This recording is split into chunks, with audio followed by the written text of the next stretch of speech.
Happy Mother's Day. And you got it? Okay. Robin and I are doing take one. We're ready to roll. Anyway, I want to welcome everyone. It's a beautiful morning. It's May the 10th. I'm Reverend Kim Haley. I want to welcome, how many people we have on Zoom, Robin? We have 2 right now. 2 right now. They'll probably join as we get going. Give them 10 more minutes. Yeah. And I want to welcome, are there any newcomers here today? It's the familiar bunch that we know, which is good. Alrighty. The year 2026, the theme is awakening. And the topic for May is be the light. And I'm going to ask Patti Hummel, who is going to be our musician for today, if she would play a little bit of music. And then we'll move into our meditation. And our meditation is some music, and then we go into a silent meditation. And I'll let you know when that's coming to an end. Come on. All right. So thanks, Patti. Okay. Maybe I'm going to shut that door. Do you want me to shut the door? You don't mind. It feels good. Yeah, flies are good.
take a deep, cleansing breath and go, ah.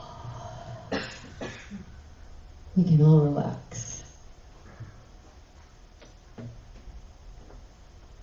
I was just going to introduce to your fertile minds the fact that nurturance, usually attributed to motherhood, is also just peoplehood. It's both sides. It's male and female. People garden, they take care of things. The biggest thing that I wondered, well, I was thinking about today, is are we able to be self-nurturing? Are we able to mother ourselves? That's taking care of our needs and being able to love ourselves. So today, I just want you to think about those sorts of things. I think about a lot of times people nurture animals, they take care of their gardens. There's all sorts of ways that we nurture. And we nurture the earth by doing things like that. So, if you think about it today, think about giving yourself a break and nurturing yourself. All right then. Thank you, Patti. Now we have a real treat. We have Barney Coffman coming up to give us the spiritual thought. Let's welcome Barney.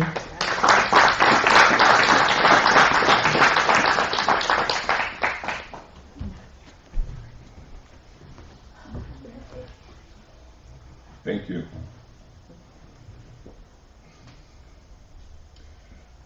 Well, religious science came to me through my mother. She was the light that shined on me when I was about 10 or 11 years old.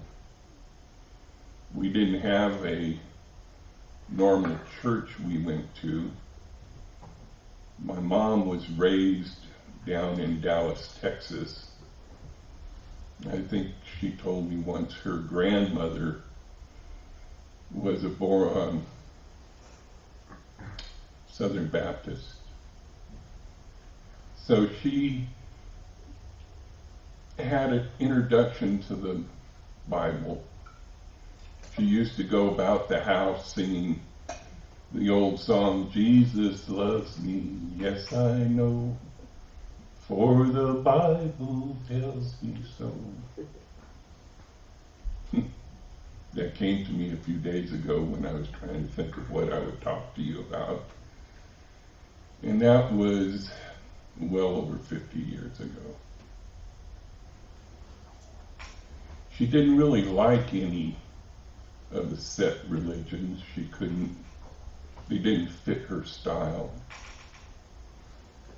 So we had moved into this place in Fresno, and she got to talking religion with our neighbor. And Mrs. Root told her about the religious science church that was on Clinton. So we started going there.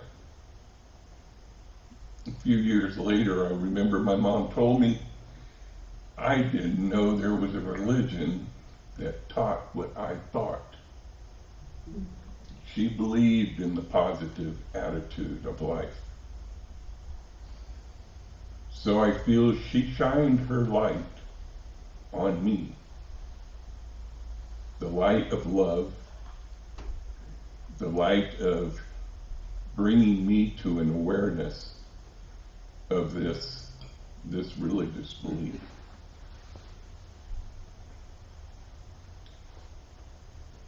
Even when she stopped going to the church after a few years, she didn't want to get involved. She didn't want to volunteer. And that's what a church needs, is volunteers. But she didn't want to go there. She was busy. And I think maybe it was a way to get a babysitter for me. She would take me to the church, drop me off, and wouldn't come back for a couple of hours because, you know, the service was an hour and then there was the socializing afterwards. So I stuck with the religion up until the time stuck with it all my life, even though I wasn't going on every Sunday to a church. But all the churches that I've gone to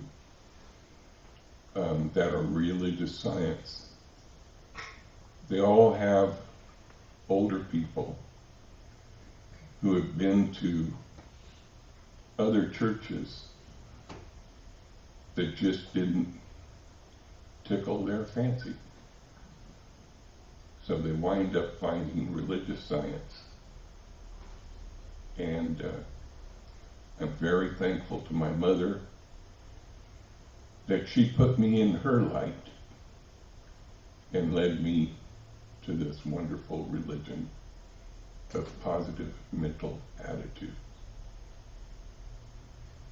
Bless you, Mother. R.I.P.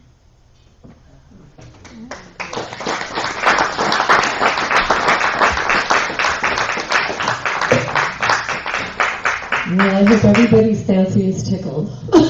And I mean that in a good way. Thank you, Barney. Now we're going to have some music. And also, I just have to mention, he's being pretty peaceful, but we have a little wasp up here. I'm going to try and rescue it and get it outside. I'm going to see if I can do that without scrunching him and making him mad.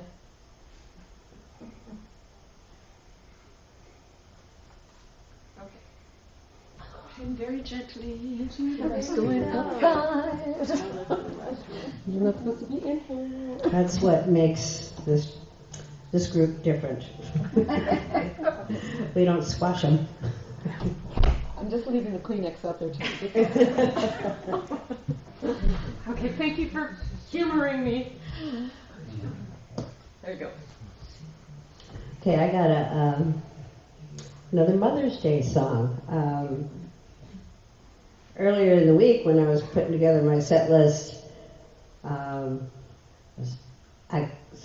got very confused about what the theme was. I always try to, make whatever I'm singing be relevant to what we're talking about. And I was talking to Warren, and I'm like, oh, what's the theme? I can't remember, or I thought I wrote it down wrong because there was light last month, and there's white again this month. And I'm like, oh, okay, I guess I did write it down right. But I figured I'd just cover my butt and do a Mother's Day song. So this is one of my favorite songs. It's by Patti Griffith.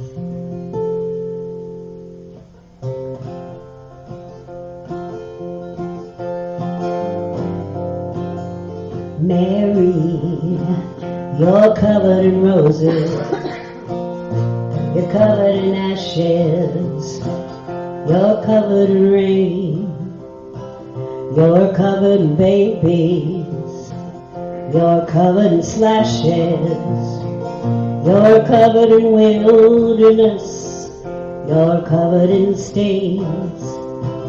You cast aside the sheet, you cast aside the shroud of another man who served the world proud. You greet another son, then you lose another one. On some sunny day, and always you stay, Mary.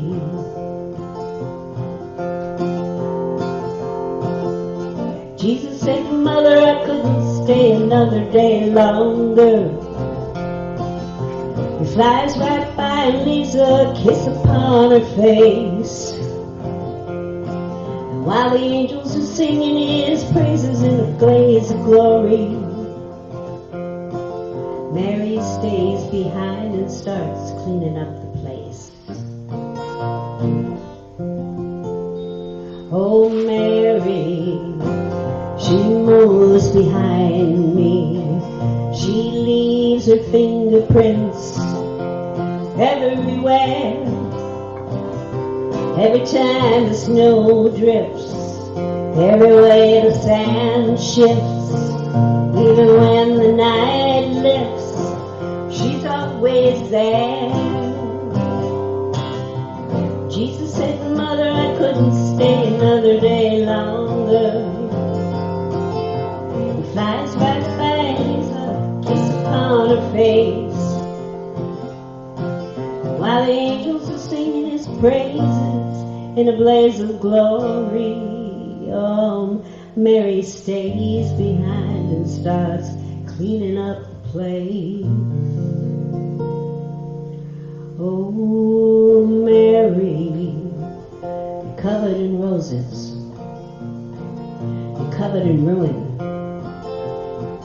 you're covered in secrets, you're covered in treetops, you're covered in birds who can sing a million songs without any words.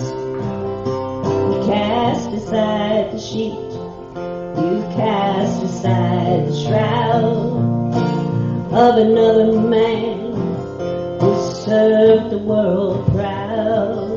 You greet another son, you lose another one. On some sunny day, and always you stay, Mary.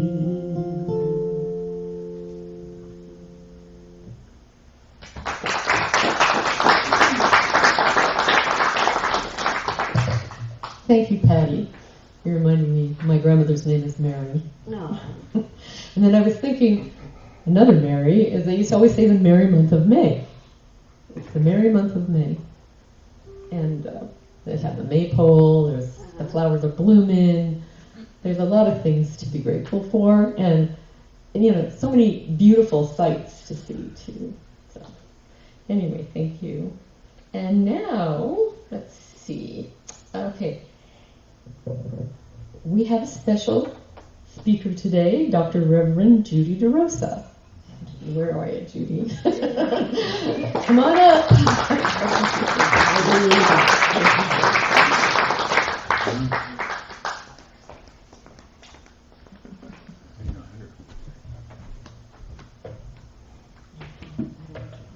Good morning.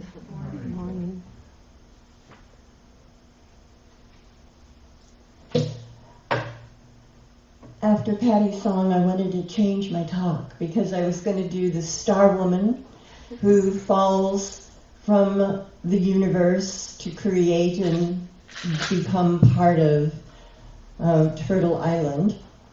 Or I was going to do a sacred service, which is what all people do, right?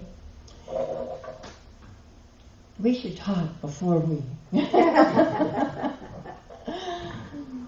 So the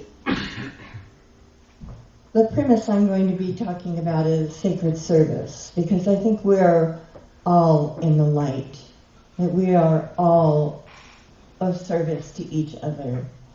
And the art form of oral storytelling is meant to give us a version of a story. And that when I tell you a story, then it becomes yours. And you carry that on as a tradition and storytelling so that we can come from our heart. And when we do that, we are helping to preserve our relationship that we have with the people around us. So if I don't know your story, and you don't know my story, or the ones that I can share with you, then we really don't get to know each other. And so this is about communication in many ways. So this is preserving myths for generations, and one must ask the question, is this just a myth, or is this story true? And this is a story of belief in manifesting personal power, knowing who you are and living an authentic, purposeful life. This is the story of the butterfly woman. And so we are going on an adventure together. We are there by invitation.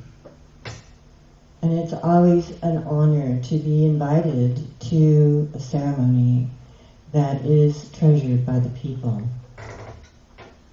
So we're going to drive to Four Corners, and we're going to be on this old, dusty road. And as we travel, the dust rises up behind us, and it's red and it glitters.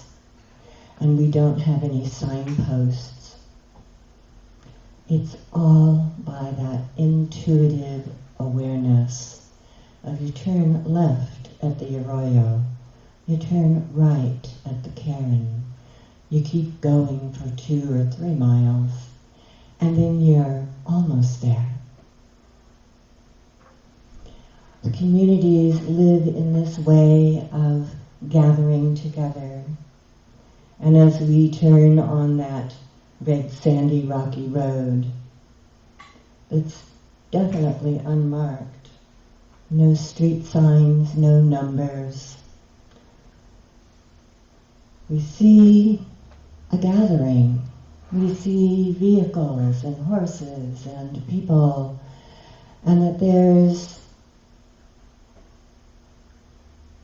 an area where there's food set up and people are gathering and they are waiting for their friends and family. As we gather, we know we're non-native, but we're still welcome. Welcoming is part of treasuring the light within the people we get to meet. We came prepared. We have water. We have food.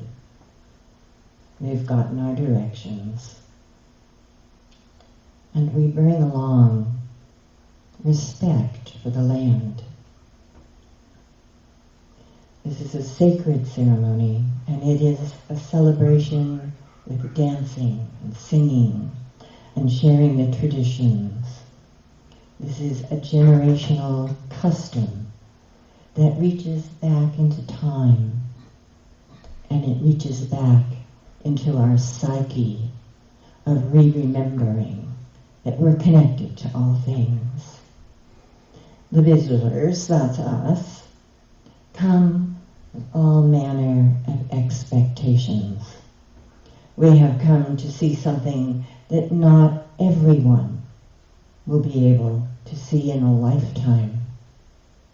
There's no advertising for this event, no admission, no fee, no tickets being sold, nothing to turn in.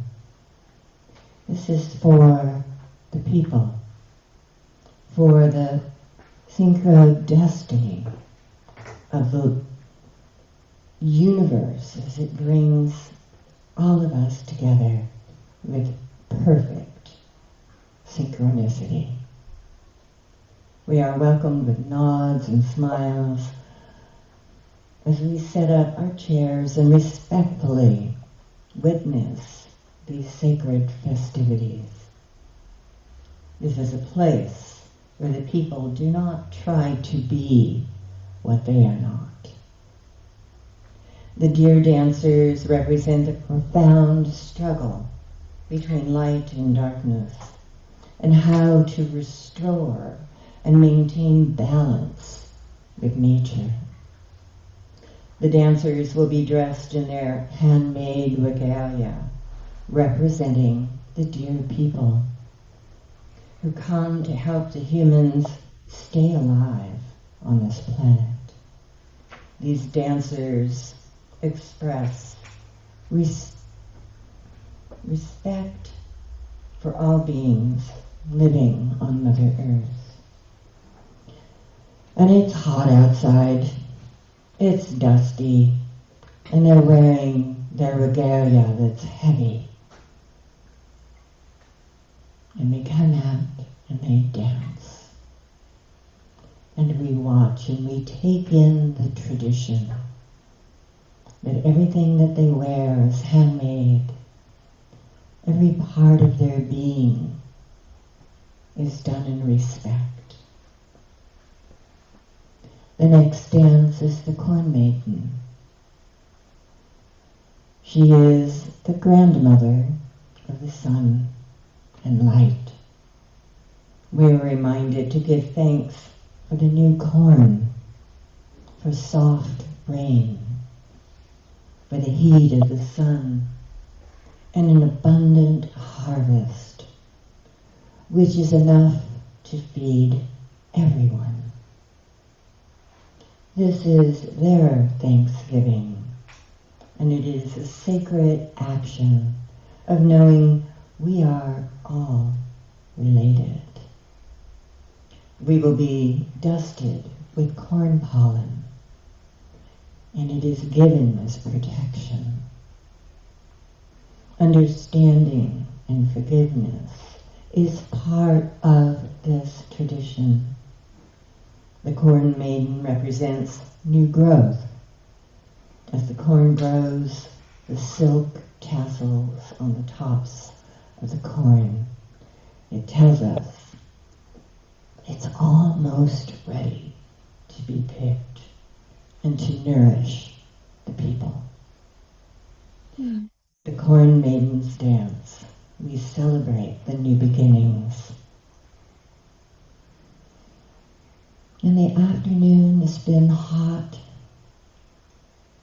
and dry, and there's a little break because they're going to have La Mariposa.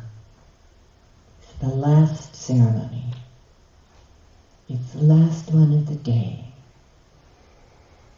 In your minds,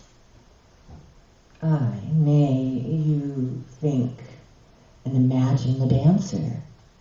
What would she look like? Is she delicate? Is she young?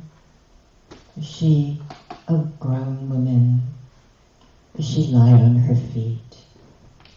As she dances around the arena in her beautiful, colorful regalia, swooping with her shawl, she holds her arms out like wings. Is that what you would imagine?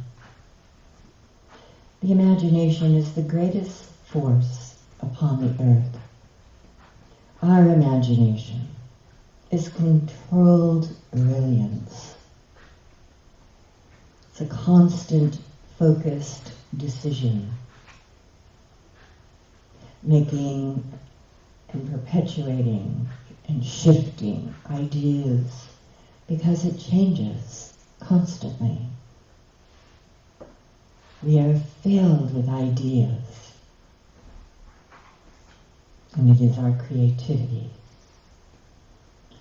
It might sound contrary, yet our imagination is the flow of discovery and then letting go, discovering again and letting go. As we discover the fragile idea of a butterfly in our head, it may bring an expectation of honoring the tenacious yet delicate beauty as it visits a flower. The sun slides into the west. The heat waves shimmer along the horizon. And we wait with expectation, and our imagination swirls. As more and more people arrive just for her dance, the temperature drops by a degree or two, and then there's a slight breeze to cool everyone down. The announcer has called the dancer to the arena, and we wait. Time passes, and anticipation builds. The drummers and the singers wail their ancient chants, calling to the dancer. Now we hear a softer drumming, which catches our attention. This is the sacred butterfly rhythm, as old as the land of enchantment, as ancient as the flowers. The arena is hushed as all eyes are now on the entrance of the circle. She arrives from the direction of the east. Some of the visitors are thinking this delicate person will be walking in, and yet she is very different from the imagination. She is one of the wildest of the wild. This presiding spirit holding a sense of divinity. This butterfly dance is done by one woman. This is her solo dance. Our dancer is Maria Johann. She is big. She is really big. Like Venus of Willendorf, big. Like the mother of days, big. Like Diego Rivera's heroic-sized woman who built Mexico City with a single flick of her wrist. And Maria is old. She is very, very old. Like a woman come back from dust. Old like an old river, or like an old pine tree at the timberline's top. One of her shoulders is bare, revealing her time-worn skin. She is very heavy, and she knows this. She understands her body. In her solo dance, she hops on one foot and then the other. She waves her feathers and her fan to and fro as she's moving along. She is the butterfly, arrived to strengthen the weak. She is that which most think of as not strong. She is aged. She is that butterfly. She is the feminine, much to be seen as delicate, to have strength and power that she's showing in her dancing. Oh, she is not a weak person. Butterfly woman's hair reaches to the ground. It is thick and stone gray. It holds twigs and leaves, and she moves along in her dance. She wears butterfly wings, the kind you would see on little children. Her hips are large and round and fleshy. Her buttocks is round and wide enough to have one child on one hip and another child on the other, and room for one in the front. She is there for the people. She hops and hops, not like a rabbit, but in footsteps that leave vibrations rippling along the ground. She rises, puffs of dust. She moves along in her butterfly journey. She is truly connected to Mother Earth. I am here, and I am here, and I'm here to awaken you, and you, and you, and you, and us. She sways her feather fan up and down, spreading the earth and the people with pollinating spirits from the butterfly. Her shell bracelets rattle like snakes, and her bell garters tinkle like rain. Her shadow, with its big belly and little legs, dance from one side to the other. Her feet move the earth. The tribes are reverent, riveted, and very involved. They watch her every step with loving hearts that the native people have, because they know that what she does helps them believe that we manifest all that we see and experience. Some of the visitors look at each other and murmur, "What's this? This is butterfly moon? Oh my gosh." They're unable to understand because they no longer seem to remember their own relationship with the world. Judgment clouds their eyes. They have come to the ceremony to be reminded that the world is filled with beauty in all shapes, in all sizes, with all the tools we could possibly imagine. The visual reminder that the spirit world is a place where wolves are women, bears are husbands, and old women of lavish dimension can be butterflies. The back of her neck carries the sunrise, and the other half carries the sunset. She carries lodge poles to build homes, and she is filled with wonder. Her belly carries all the babies that will ever be born. There is no supposed to be in bodies. The question is not the size, or shape, or years of age, or even having two of everything. For some do not. But the wild, wild wind within her seems to move her around the dance arena. She holds herself together because she is part of all the relationships of the world.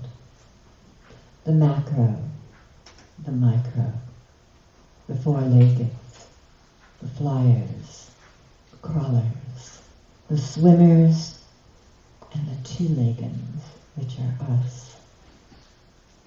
Butterfly Maiden is the female fertilizing force, carrying pollen from one place to another.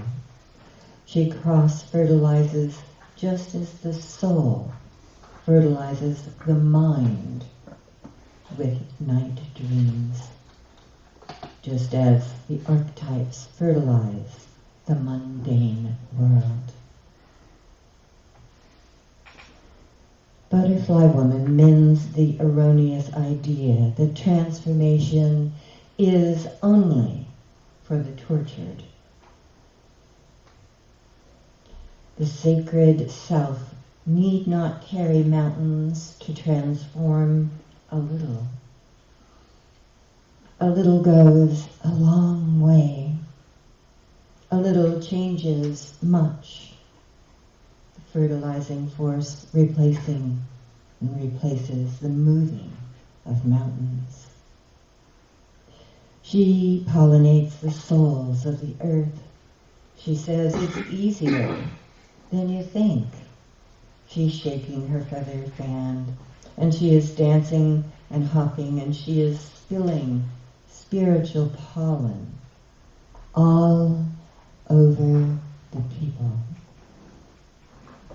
Native Americans, little children, visitors like us, everyone. She's using her entire body as a blessing. Her old, frail, big, short-legged, short-necked, spotted body. This is a woman connected to her wild self of transformation.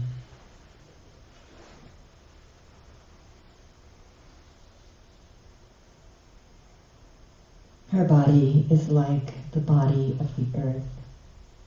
It is a land unto itself. The body is as vulnerable to go over and be built upon, to be carved upon, to have parcels of herself sold, cut off, overmined, and shorn of its power as a landscape. This wise woman will not be easily swayed by redevelopment schemes. For her, the question is how to feel, because we are not meant to be relocated or detached from the good red earth. We are meant to dig our toes into the land like roots of an ancient tree, to cultivate a respect for everything we lay our eyes upon. Does this butterfly dancer have happiness, joy? Can she move and dance and jiggle and sway as we watch her dance in the sacred circle? The great powers are testing us to see if we have yet learned to recognize the greatness of our own souls and the souls of everyone around us. The butterfly woman dances for everyone. Your ancestors outnumber your fears. I'll say that again. Your ancestors outnumber your fears. Whatever your heritage may be, it is time to remember. You are made from your ancestors' dreams and prayers and songs and dances. You are both warrior and healer. Feel the ancestors' power. Call on them to help you build your own personal sacred self. Build on who you are, because the power is your birthright. It is the light that you carry within your being. Take that first step in your own unique dance here and on Mother Earth. And when you go home, don't be surprised if you find some red socks filled with sand in your shoes. Now, as we tell our stories, we understand that each storyteller modifies the story. As you take this out into your world, understand you too can be a butterfly woman. Uh-huh.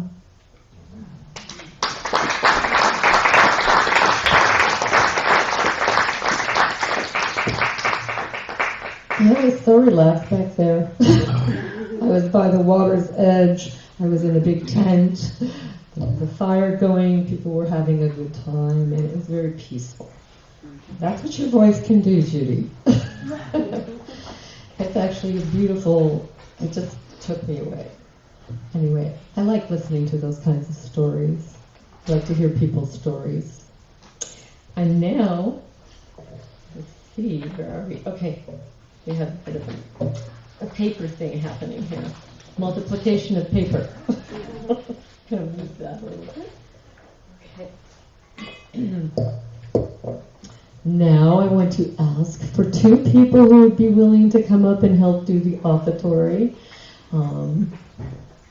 Thank you, Erin and Karen. You guys rhyme. These are rhymes. What a team. Right. Thank you. We'll do the 2 weeks in a row. Good. All right, we'll do the offertory prayer. Divine love flowing through me, blesses and increases all that I give and all that I receive. Yesterday, I went to a farm party that happens once a year at Hansel Kearns out in North Fork. And they are the nicest people, and there's always people I see that I haven't seen for a long time, and they mentioned that yesterday. And you can see the hard work they do, but they do it with such joy and fun, and it was just the perfect day yesterday. The heat was just right. And I'm glad because I don't have an air conditioner in my car. I'm waiting for it to get repaired. So it was just a really nice time. And then also to kick off the day yesterday, Joyce and a new lady that came named Judy. And there were 3 of us for the flute circle because we had to have it earlier yesterday so that I knew, John is recovering. And we wish him and send him great vibes and prayers. Thank you. And so we had a really nice day practicing. And of course, the flute circle is every second Saturday of the month, and it will be back to 2 o'clock next month. So in June, we'll be back then. So that's my announcement for that. Now I have another announcement. We're going right into announcements. And Bob Hand asked me if I would announce his class.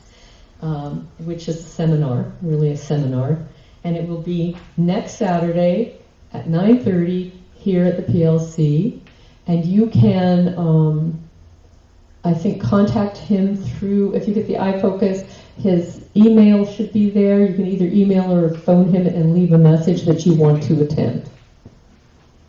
I'm also thinking if you don't do that, you show up at 9:30, you'd be okay. So that's something. I don't think they'll throw you out. No. I think he's excited about it. And I'm going to go because I'm excited to hear what he has to say. And now, I actually wanted to say our prayer partner this week will be, do you want to do it, Barney? Or Judy? No, that's okay. Okay, Judy's going to be the prayer partner this week in the meditation room, which is over there, what we call the meditation room, after the service, and you can go in there and have a session with Judy, and she'll talk to you, and you'll have a nice time. And then, so there's that. So the announcements, I know that, Laura, you want to make your announcement? You want me to give you the I'll just come microphone, or are you going to come up to the lectern? Okay.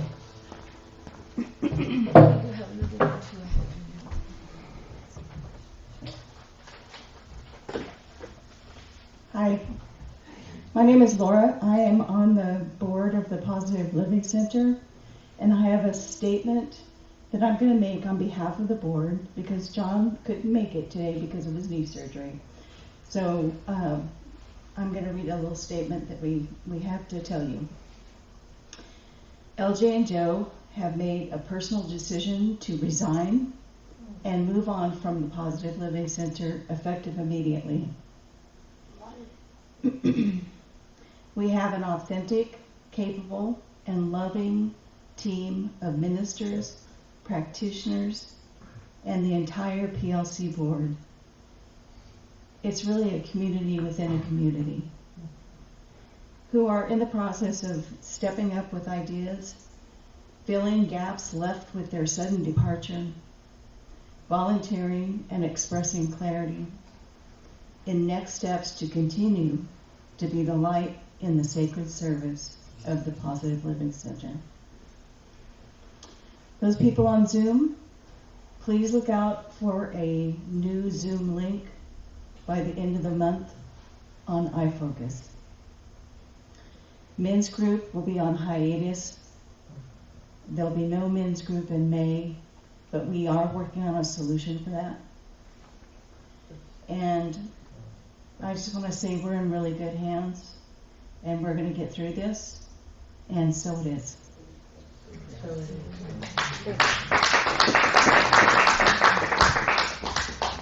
And we wish them well, and we keep them in our hearts. And everybody. Yes, Judy? We have a women's group on the third Tuesday. It's from 2 to 4. And it's about supporting women as women and having a place to be able to discuss whatever is on your mind and in your heart. Did everybody hear that okay? Yes. Okay. And could you announce Just because my hearing can be... yeah, it's 2 to 4 on the third Tuesday of the month. Third Tuesday of the month from 2 to 4 here with Judy. Okay, and that's a women's group. We had Bob's class. I announced that. What else did I want to announce? There's something else I'm thinking I should have announced. Anybody else have any other announcements while my brain tries to think? Okay. I guess that's it. Oh, I know what it is. I'm so dumb. I put the roses there at the front. And all ladies, in honor of Angelo, who used to do this every Mother's Day, he used to buy a bunch of, like, lots of roses and have them, and each lady is allowed to take one rose of whatever one you want. Now remember, these blossoms, although they're soft, they cut them thorns. So if you pull it out of the vase, just get around the head and pull it up that way, and there's some little napkin there you can wrap it in. So take whatever. We really want you to have a wonderful Mother's Day. And if any are left, the gentlemen can take one too and take them to their mothers or take them for themselves. So I hope you enjoyed that. And we're really grateful to be able to do that in Angelo's honor, because that's something he always did. He always did that. He always did that. So there they are. And so Judy's the prayer partner this week. Next week's speaker is Robin, Reverend Robin Wolford. Thank you, Robin. I don't have it here again. So Robin will be here. You will like to be here to hear what she has to say. And we're very grateful that you're here today. And we hope you have a wonderful week. So now, let's get into any more announcements, because I'm going to move on. All right. We're going to do the prayer of protection. The light of God surrounds me. The love of God enfolds me. The power of God protects me. The presence of God watches over me. The energy of God is me. Wherever I am, God is, and all is well. That's great. And now, Patti, would you like to do another song for us? Yeah, we're gonna get gospel here. I think we need a little gospel. Judy, you gonna help me out here? Okay. She's gonna get a rattle. Tried to talk her into playing the tambourine, but she's a Native American. She likes to play the rattle.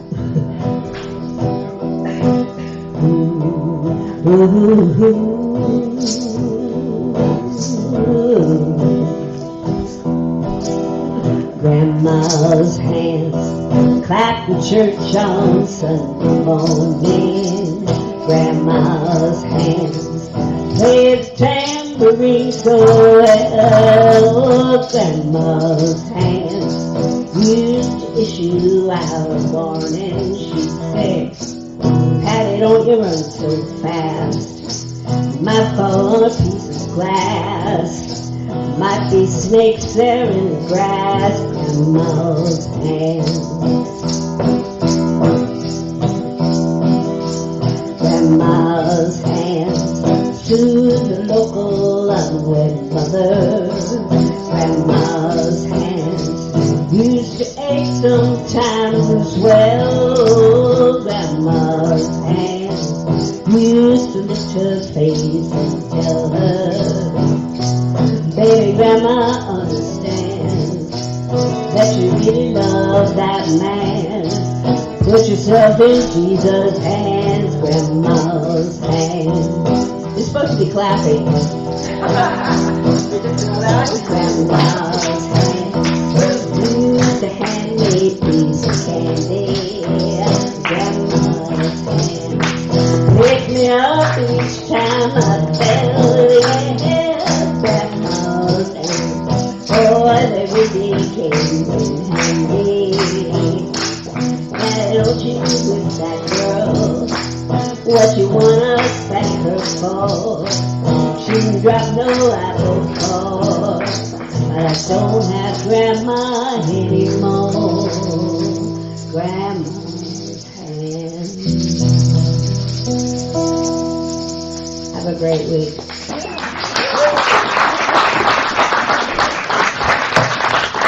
Thank you. I think I will probably do the closing prayer and say thanks to everyone who made it here, spoke, brought their talents, gifts, and abilities, brought their open minds and open hearts. I'm very grateful. It is a beautiful place, and I am overcome with the beauty of everybody and their soul. And I've just been shown so much love. And I want that to radiate out to everyone. And I hope when you leave today, you remember to be kind to yourself first, and then to others. And may peace walk with you as your constant companion, and may kindness bless your days. And so it is. See you next week. Oh, and cookies. There is cookies. And don't forget a rose. Please, take a rose.